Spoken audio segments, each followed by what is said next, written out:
Amin. Saya punya pengalaman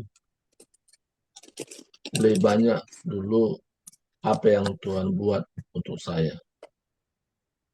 Ini pengalaman sebelumnya, apa yang Tuhan buat untuk saya. Tapi akhirnya bergeser, apa yang bisa aku buat untuk Tuhan. Jadi pergeseran ini oleh karena penyerahan diri kepada Tuhan. Jadi kalau saya penyerahan diri kepada Tuhan, maka pergeseran terjadi. Jadi tanpa penyerahan diri, tidak terjadi pergeseran ini dari apa yang Tuhan buat pada apa yang aku buat untuk Tuhan. Nah, jadi saya punya pengalaman kesaksian ini, saya semakin rasanya indah menjadi pengikut Tuhan. Kenapa makin indah? Karena saya sudah ikut ambil bagian dalam proyek mega ilahnya Tuhan. Jadi dalam hal ini, sampai hari ini, saya berdoa supaya terus ada peningkatan. Dari hal-hal kecil yang saya pikirkan, seperti ayat Mas katakan, Kolose 3 ayat 23, apa saja yang kamu perbuat dengan segenap hatimu, perbuatlah demikian seperti untuk Tuhan, bukan untuk manusia. Jadi dalam pandangan, dalam pola pikir, cita-cita, sikap hati, saya selalu menungkar apa yang saya perbuat hari ini supaya menyenangkan hati Tuhan. Tuhan sudah berkorban. Tuhan sudah menyerahkan nyawanya. Dan segala utang dosa saya, Tuhan sudah berlunas. Saya berdoa supaya apa saja yang saya perbuat itu berkenan hati Tuhan, menyenangkan hati Tuhan. Jadi saya melayani, fokusnya adalah untuk menyenangkan hati Tuhan. 2-3 orang saya belajar setia supaya hati Tuhan disenangkan. Inilah kesaksian hari ini. Tuhan berkati. Silakan kembali kepada ikhtiar. Ya, amin, amin. Makasih buat kesaksiannya. Sekarang kita lanjutkan, kita dengar dari Pak Victor Hutajulu. Silakan Pak Victor. Tuhan berkati. Halo Bu Mawar. Ya, selamat bergabung ya Bu. Ya. Ya,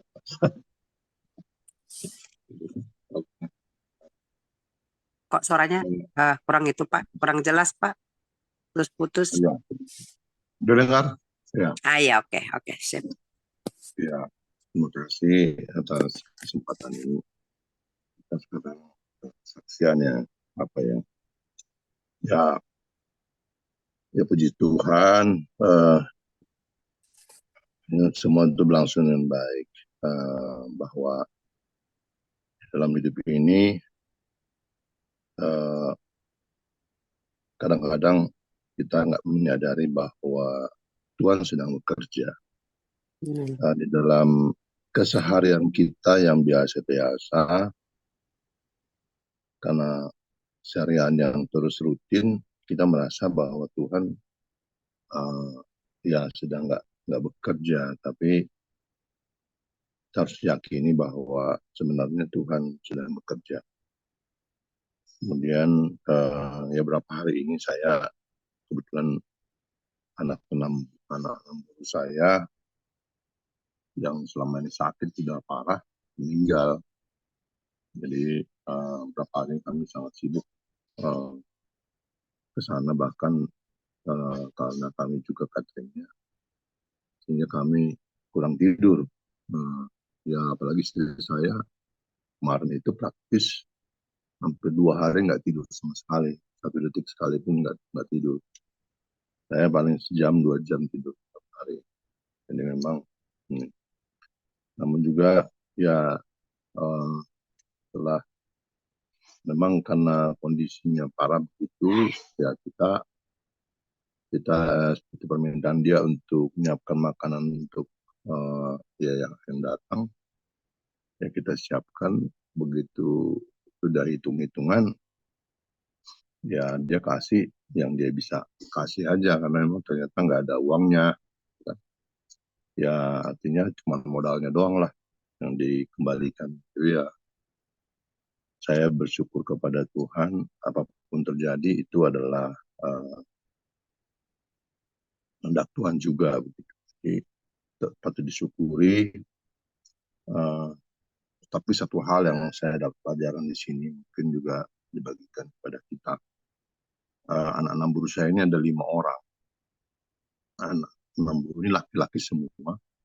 6 buruhku ini penjahit, amang buruhku ini nggak kerja waktu itu. Kemudian akhirnya 6 buruh ini ketika amang buruh mau nasihati anaknya selalu bilang begini, diam kau, jangan kau ngomong, jangan kau marahin anakku, sebab yang ngasih makan tuh aku, katanya. Sejak saat itu amang buruh saya ini tidak mau lagi menasihati anaknya, dan sampai suatu ketika amang buruh meninggal, tinggallah 6 buruh ini. 6 buruh inilah membiayai anak ini, kelima anak ini. Tetapi karena dia menjahit, jadi sehari-harinya dari pagi sudah tinggalkan anak-anak ini di 5-5-nya. Jadi yang merawat cuma membantu. Nah, akhirnya yang terjadi adalah 4 itu narkoba. Semuanya kena narkoba, 4-4-nya. Yang kecil ini aja yang enggak. Nah, itu puluhan tahun yang lalu. Itu adalah 30 tahun yang lalu, 20 tahun yang lalu. Namun ternyata pengaruh dari narkoba ini luar biasa. Intinya 3 itu meninggal sekarang. Jadi yang satu ini juga udah matanya sudah mulai buta ya, mulai nggak bisa lihat dia sekarang berapa. Ternyata pengaruh narkoba ini luar biasa. Jadi adik-adiknya yang satu baru meninggal sekitar sebulan yang lalu. Terus sekarang meninggal lagi yang abangnya ini, si abang ini sekarang. Jadi dan kacau ya, artinya yang kedua ini kawin sama agama lain, kawin juga nggak jelas, kawin muslim juga. Jadi waktu mau meninggal juga ya bingung juga, akhirnya ada gereja yang mau nerima, ya jadi ya hanya kan secara Kristen. Sakramen ya. Sakramen. Tapi sebenarnya ya sebenarnya nggak gereja selama hidupnya. Jadi disitulah satu saya belajar pria sejati ya. Begini, bahwa banyak dosa terjadi karena pria tidak melakukan apa-apa. Artinya begini, ketika amang buruh ini menasihati, itu tidak dibolehkan sama istrinya. Di situ awal dari awal, sehingga tidak ada nasihat. Peranan bapak tidak ada lagi di rumah itu. Itu yang jadi citra bapak itu harus ada sebenarnya, karena bapak itulah sebagai raja membentuk, membuat dia sebagai kalau istilahnya itu, kalau orang Batak paling bagus banget gini.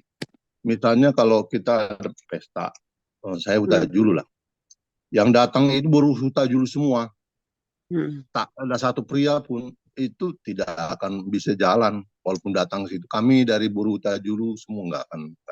Tapi satu aja ada hutajulu, maka rombongan kita itu sah gitu kan, untuk menghadapi. Artinya bahwa seorang bapak itu menjadi identitas seseorang. Nah, jadi saya belajar kemarin juga bahwa seorang bapak itu harus bilang begini. Dialah yang menyatakan ketika anaknya misalnya, saya ganteng nggak sih? Kita bilang, kayak kemarin si Kevin kan, mas remaja. Aku ini sebenarnya jelek nggak apa? Kamu ganteng. Saya harus buat pernyataan itu. Kamu pria, kamu hebat. Jadi harus ada itu dalam sosoknya. Yang kedua yang saya melihat bahwa eh, di atas uang harus ada perhatian. Nah, buruh saya itu merasa bahwa eh, dengan sebarkan uang udah cukup karena buruh saya memang penjahit yang luar biasa ya, setingkat banyak pejabat-pejabat tinggi lah Hmm. di rumah di pasar Tebet ya.